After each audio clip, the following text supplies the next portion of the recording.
Hey everybody, this is D Hunter, bringing another action figure review. Today, we're going to look at the SSR 112 Collective Night of Vengeance. This is basically a third-party unauthorized release of the Thomas Wayne Flashpoint Batman. It's going to be done in the cloth soft good style, similar to Mezco 112 Collective figures. They aren't allowed to call him Batman or Thomas Wayne, so it's called Night of Vengeance. This is the first figure I've ever gotten from SSR, so I'm really curious. They usually specialize in 1/6 figures, which I don't collect. I'm into the 6 and 7 inch scale. This is right up my alley. So let's take a look at the packaging. As you can see, SSR 112 collectible figure, Night of Vengeance. Here's the Thomas Wayne Batman on the front. SSR, one side, Night of Vengeance. Other side, same thing. At the back, got a warning, a little description. And at the bottom, there's no barcode as it's not an officially licensed figure. So no further ado, let's open it up. And yes, I did get 2 of these figures, one of which to open and enjoy, and one to keep unopened in my complete, unopened Batman-related action figure collection. Alright, now that I have this figure out of the package, here he is with all his accessories laid out.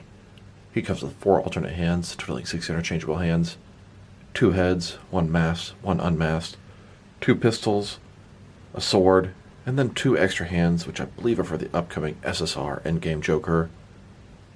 Why they make Thomas Wayne come with 2 of those hands, really couldn't tell you. Seems like it would make more sense to simply include them with the upcoming Endgame Joker, but it's just a way to try to get you to buy both figures.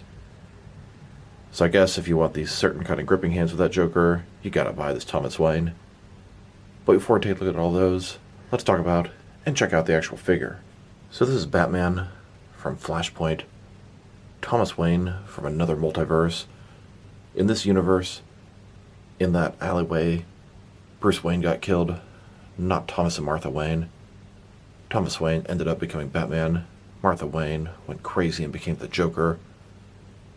I doubt SSR is going to make a Martha Wayne Joker, but God, that would be awesome. So let's take a look at him.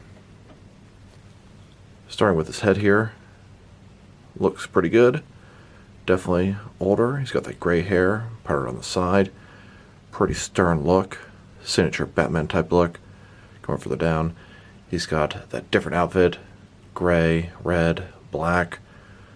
Shoulder pads here felt a little flimsy. They're actually velcroed on there. You can take them off so they won't break off. But it's going to look hideous underneath there. So you're not going to want to take them off. But it's going to allow a lot of the articulation to still work. He's got that Thomas Wayne bat symbol. Looks like single jointed elbows here. Probably single jointed knees too. Oh no, looks like they're double. The holsters here, the belt. Now the armor just looks weird.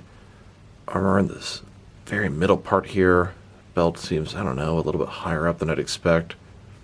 The pants, they seem very bunched up. It's like the outfit's a little bit too big. I get it. They're going to allow you to sort of use your articulation.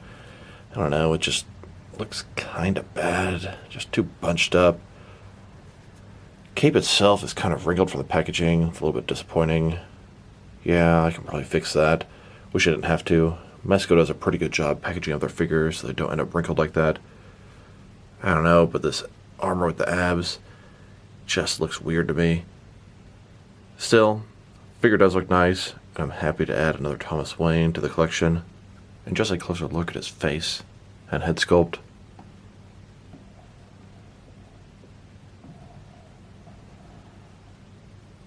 Looking pretty good. And then, here's the figure broken down as far as he can go, with all of his removable parts detached. Now let's take a look at his accessories, and let's start off with his hands. So he's got a total of 8 hands, 6 of which are for this figure, 2 of which are for the upcoming Joker figure. Here's his first pair of hands. These are a couple of gripping hands with a trigger finger, obviously intended for his pistols. Here's his second pair of hands. This is a pair of traditional gripping hands, probably for the sword. And here's his last pair of hands. These are a couple of relaxed hands. They would look good to the sides. Then he also sees 2 white hands. These are extra hands for the Endgame Joker, which apparently has been out for a while. I was oblivious to that. I'll have to look around and see where I can find one. Now for his heads. He has 2 of them. one with the cowl on, and one unmasked Thomas Wayne head. He came with the unmasked head in the package. When I pulled that head off, the peg came off with that head. I'll have to pull it out. Shouldn't be a big deal, but it would have been nice if it just stayed in the body like it's supposed to. Here he is, with his unmasked Thomas Wayne head. This is the head he had on in the package. And here he is, with his masked head on. Knight of Vengeance, indeed. Now for his pistols. He has two of them. They're mostly black, a little bit of red at the bottom there. The sculpting detail is pretty impressive all over this thing. Pretty thick barrel. Here's Thomas Wayne, Knight of Vengeance, holding his two pistols.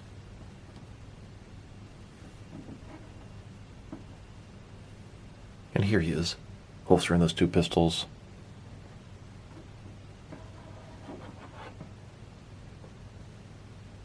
And finally, here's his sword.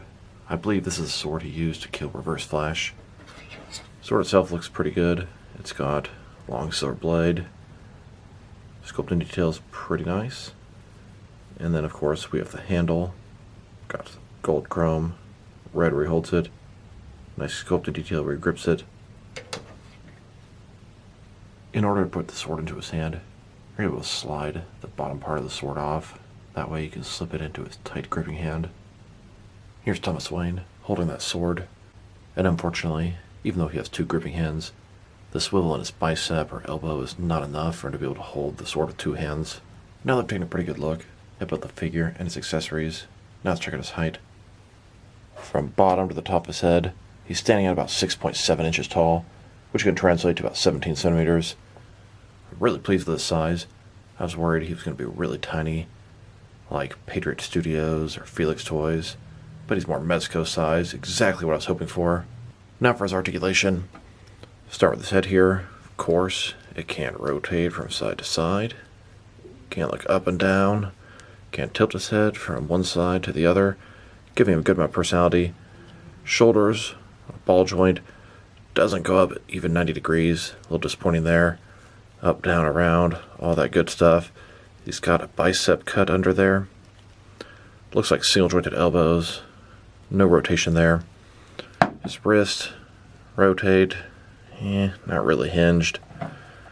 His torso here, he's got a ball joint, rotate around, forward and back. Don't think he has another one in the waist, although with all this hard stuff here, it's kind of hard to tell. Legs, only got about this far, obstructed by the holsters. Go forward, I don't know, about that far, not too much. Back, really not at all. He does have a thigh cut or rotation there, it's pretty nice. Double jointed knees, they go back pretty far. Then he's got a boot cut, and really it's one solid piece there. He could sure use some ankle articulation. Here's Thomas Wayne doing research in the Batcave. Here he is on a rooftop, overlooking and protecting his city of Gotham. Here's Thomas Wayne with his two pistols out. And here he is, killing the Reverse Flash. Now let's check him out next to some other action figures, starting off with some other Thomas Wayne and Flashpoint figures. Here he is, next to the DC Direct Flashpoint Batman. Older figure, far less articulated, but they scale up just about the same height. And I actually have two of these Flashpoint Batman figures. There was a 4-pack box set and the single release. Then, next to a DC Direct Earth 2 Batman, this is also Thomas Wayne. And here he is, next to McFarlane's DC Multiverse Thomas Wayne Flashpoint Batman. Probably the best version out there. And McFarlane made both a masked and unmasked version. I got an extra of the McFarlane's unmasked Thomas Wayne, took his head off, and made Thomas Wayne in a business suit. Used a Wrestling Elite figure, thought it worked out pretty good. Here's my entire collection of Thomas Wayne action figures. The next one they're going to be releasing is McFarlane's DC Multiverse Arkham Knight Earth 2 Thomas Wayne Batman skin. And speaking of Thomas Wayne, here he is next to a Jeffrey Dean Morgan figure. This is Negan from The Walking Dead, maybe McFarlane Toys. Jeffrey Dean Morgan played Thomas Wayne in Batman vs Superman for just a couple minutes in the opening credits. He would have made an awesome Flashpoint Batman.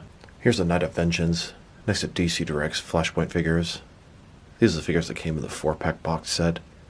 They also made a Cyborg single figure, but I didn't get him as I was aiming for the Batman related stuff. And here he is, Next, McFarlane's Flashpoint Aquaman. He's the beginning of their Flashpoint wave. We don't even know who's going to be in it, but it's collect to build Cyborg. Then, next to all of my Reverse Flash figures, the two on the left are by McFarlane, and the one on the right is by Mattel. Reverse Flash was a huge part of the Flashpoint story, and Thomas Wayne actually ended up killing him. Since this SSR, Knight of Vengeance, is a cloth soft goods figure, very similar to Mezco 112 collective figures, here he is next to several different Mesco Batman figures. They scale up great next to each other, and here he is next to several more Mesco Batman figures, and here he is next to several different Mesco Batman villains. Here's Thomas Wayne next to a couple of Soap Studios Dark Knight Trilogy cloth soft goods Batman figures. Not a fan of Soap Studios figures. They suck. They are officially licensed, though. Then, next to several other Batman-related characters by Soap Studios. Honestly, these figures are not that good, but they're better than those horrible Batman figures they come up with. Soap Studios is like a shitty version of Mezco, and they cost about the same. Now let's check them out. Next to some other third-party unlicensed figures. Here he is, next to a Notice Studios, Ben Affleck, DC Cinematic Universe Bruce Wayne. They scale up great next to each other, like father, like son. Then, next to a Mix-Max Deathstroke and Two-Face. The Deathstroke is fantastic, but the Two-Face is horrible. Stay away from him. Here's this SSR Batman, next to a Felix Toys Joaquin Phoenix Joker.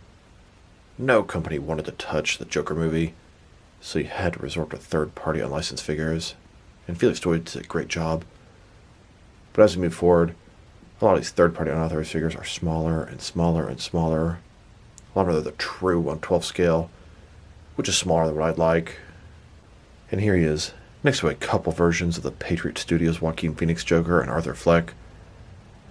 Like I said, they're getting smaller and smaller at this point. Definitely smaller than I would like, but this Thomas Wayne is about the perfect scale for this type of figure. Now let's check him out. Next to some action figures from different various companies to see how he fits in both scale and style-wise, in case you want to know which lines you can mix him with. I'm going to start off by comparisons with some of the larger action figure lines I collect, and work my way smaller. I'm going to include as many Batman figures as I can during these comparisons. Here he is, next to some Jack-specific wrestling figures, and here he is, next to some DST or Diamond Select toys. Then, next to a pair of my wife's bling bling shoes. And now, next to some McFarlane DC Multiverse Batman figures. And here he is, next to some DC Direct and DC Collectibles Batman figures. Then, standing with some NECA Batman figures. And here he is, next to some Mattel wrestling figures. Then, next to some Jazzwares AEW wrestlers. And here he is, next to some Mezco 112 collective figures. Then, with some Mattel DC Universe Classics and Multiverse Batman figures. And here he is, next to some Mafex Batman figures. Then, next to some Hasbro Marvel Legends. And here he is, next to some SH Figure Arts Batman figures. And finally, next to some Jazzwares Fortnite figures. So overall, it's a very nice Batman figure. Some of these third-party unauthorized, unlicensed companies, they do a better job than the real thing. There's a lot of passion behind them. Here are the problems with this figure. Suit seems a little bit too bulky. It's bunched up in a lot of places, looks a little off. And his articulation could be a little bit better. He needs double jointed elbows. He needs some kind of ankle rotation, ankle tilt. Would really help pose this guy a little better. Beyond that, it's a very nice looking figure. Sculpt and paint job are excellent. Accessories are pretty cool. Articulation, a little bit more limited than I'd like. If I had to rate this guy, I'm going to give him a 7 out of 10. If a couple things were tweaked just a little bit, he'd easily be an 8.5. So this is D Hunter. Thank you guys for watching this video. If you liked the video, press like below. If you have anything you want to say with the video, add to the comment section. If you want to see additional action figure reviews from me, press subscribe. I do appreciate when you do that. Once again, this is D Hunter. Thank you guys for watching this video, and I'll talk to you guys real soon.